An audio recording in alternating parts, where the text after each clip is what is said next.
Nesse vídeo eu quero abordar, acho que vai ser um videozinho bem rápido, bem curto, é mais para fazer uma reflexão.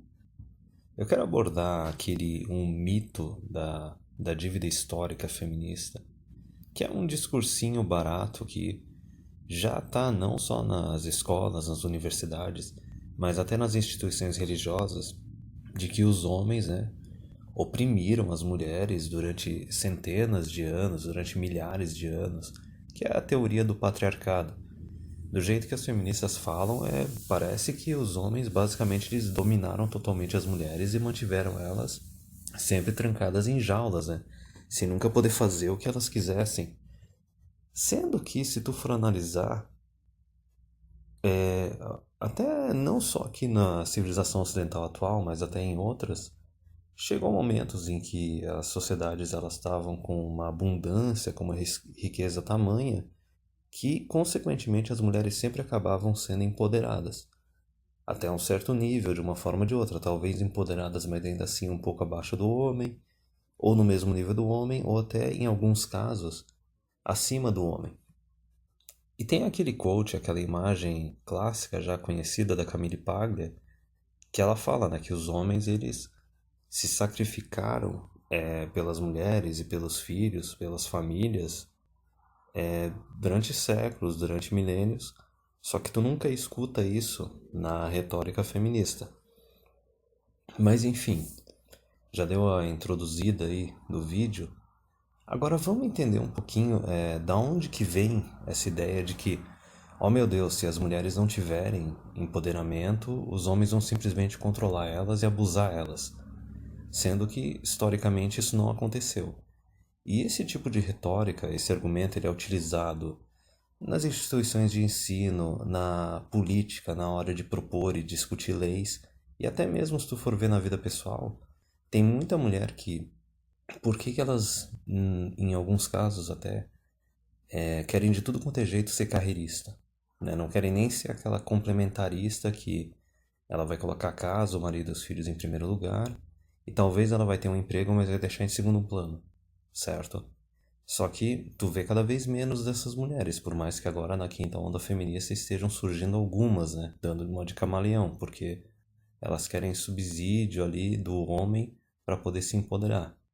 Mas enfim, essas mulheres não só da geração atual, mas dos últimos 50 anos, elas não querem abrir mão de jeito nenhum da carreira e dos estudos delas, porque elas acham que se elas não tiverem como se manter e tiverem que depender só do marido, o marido vai automaticamente abusar dela, certo? E em muitos casos até elas preferem depender do Estado do que depender de um marido, de um companheiro, que é o cara que ama ela, né? É o cara que escolheu ela, ele escolheu o cara. Mas enfim, novamente, é o mesmo argumento, é o argumento de que se a mulher não tiver a mesma quantidade de poder que o homem, ou mais poder que o homem, né? Se o homem tiver acima e tiver mais poder que a mulher, ele automaticamente vai abusar dela. Ele automaticamente vai escravizar todas as mulheres, o que a gente vê que historicamente não aconteceu. E agora, por que que as mulheres elas pensam dessa forma? E ou também por que que é tão fácil de disseminar para elas esse discurso e fazer com que elas absorvam esse discurso? Porque basicamente a dinâmica que ocorre nesse caso é a seguinte: é meio que um reflexo. As mulheres refletem nos homens o que elas acham que os homens iriam fazer, só que na verdade é o que elas iriam fazer. Eu vou explicar um pouquinho. Essa questão do igualitarianismo, por que que tem tanto homem que é extremamente frustrado com mulher atualmente e não aceita a Red Pill de jeito nenhum? Porque o cara é filho do feminismo, foi criado aí depois da segunda onda feminista, tomou a papinha do igualitarianismo até não dar mais, até ter overdose, e daí o homem, ao invés de olhar para a mulher como ela realmente é, e analisar o comportamento dela e se adaptar de acordo, ele tem aquela imagem do igualitarianismo que não, a mulher é tão capaz quanto o homem, ela é tão responsável quanto o homem, e eu vou ter com ela um relacionamento de igual para igual.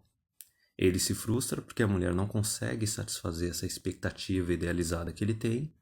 A mulher se frustra porque ela, no final das contas, ela quer um companheiro que esteja acima dela, de quem ela possa se tornar dependente, mesmo que seja dependente parcial. A mulher, ela quer um cara acima dela que torne a vida dela um pouco mais fácil, mais confortável.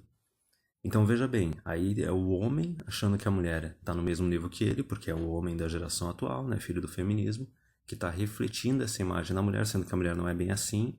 E agora vamos rebobinar. Por que que as mulheres elas têm essa ideia de que se o homem tiver mais poder do que elas, ele automaticamente vai começar a oprimir todas as mulheres? Novamente, vendo que historicamente isso não aconteceu.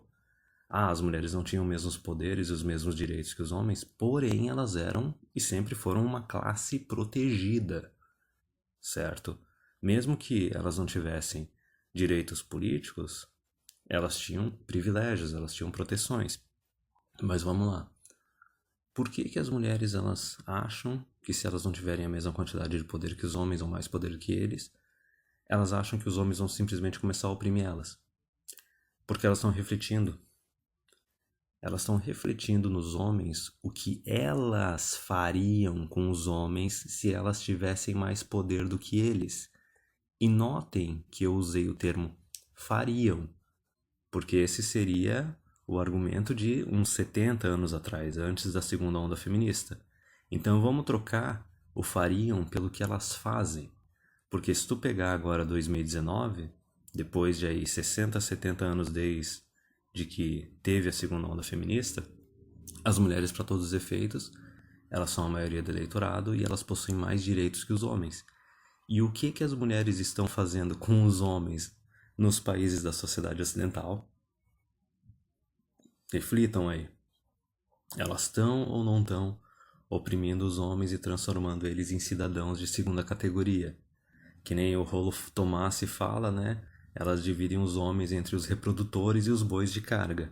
A gente pode desenvolver um pouquinho da regra 80-20 aí, mas veja bem, por que que elas acham automaticamente que se elas não tiverem poder, mesma quantidade de poder que o homem ou mais poder que o homem, eles vão oprimir elas? Porque isso é o que elas fariam, e é isso que elas acabam fazendo quando elas são empoderadas. E agora eu vou deixar um dever de casa nesse vídeo, para darem uma pesquisada não só em outras espécies, não só em mamíferos, mas em outras classes, outras famílias aí de animais, o que que acontece nessas sociedades quando a mulher é mais poderosa do que o homem? Lógico, a gente está falando de animais, a gente está falando fisicamente, a gente está falando de dimorfismo sexual. Então veja bem, quando tem espécies em que o macho ele é maior, ele é mais forte, lógico, vai ter aquele o alfa reprodutor, só que existe uma certa proteção, existe uma certa provisão, existe uma responsabilidade. Eles não saem automaticamente oprimindo e detonando com todas as fêmeas. Agora notem o que acontece quando tu tem uma outra espécie animal na qual o dimorfismo sexual beneficia a fêmea, no qual a fêmea ela é mais forte e maior que o macho. Faz a pesquisa a respeito disso e vocês vão ver algumas coisas bem interessantes. Vai pegar um pouco ali dos bonobos, que seriam uma classe, uma espécie na qual o macho e a fêmea têm o mesmo tamanho, a mesma força, e as fêmeas dominam os machos, chegando até a castrar alguns na infância quando elas acham que eles dão muita dor de cabeça. Vamos pegar, por exemplo, a sociedade das hienas também, como é que é, e pega até a dos insetos. Se vocês começarem a pesquisar dos insetos, quando for ver as situações na qual o dimorfismo sexual, a fêmea é maior e mais forte que o macho, aí é que vocês vão ver descartabilidade masculina extrema. Então, concluindo o vídeo, por que que é tão fácil de disseminar esse discurso de que se os homens tiverem poder, eles vão oprimir e dominar e abusar as mulheres? E por que que as mulheres absorvem esse discurso tão facilmente? E ele é utilizado para manipular religiões, é utilizado para manipular política, é utilizado para manipular a cultura. Por quê? Porque as mulheres elas estão refletindo nos homens o que elas fariam, o que elas fazem com os homens quando elas chegam no mesmo nível de poder do que eles, ou num nível de poder acima até do que eles.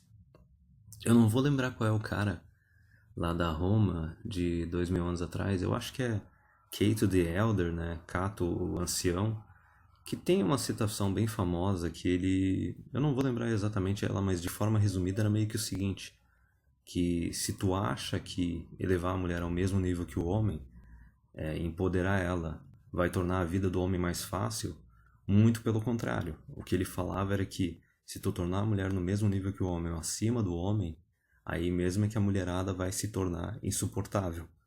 E isso remete ao tema que a gente já discutiu algumas vezes aqui no canal, das mulheres tóxicas. E isso é um discurso também que eu estou vendo bastante em alguns canais da Manosphere do exterior, ali da gringa, que é basicamente isso. Quanto mais tu empodera as mulheres, elas se tornam mais ariscas e elas se tornam mais infelizes. O negócio é realmente um paradoxo.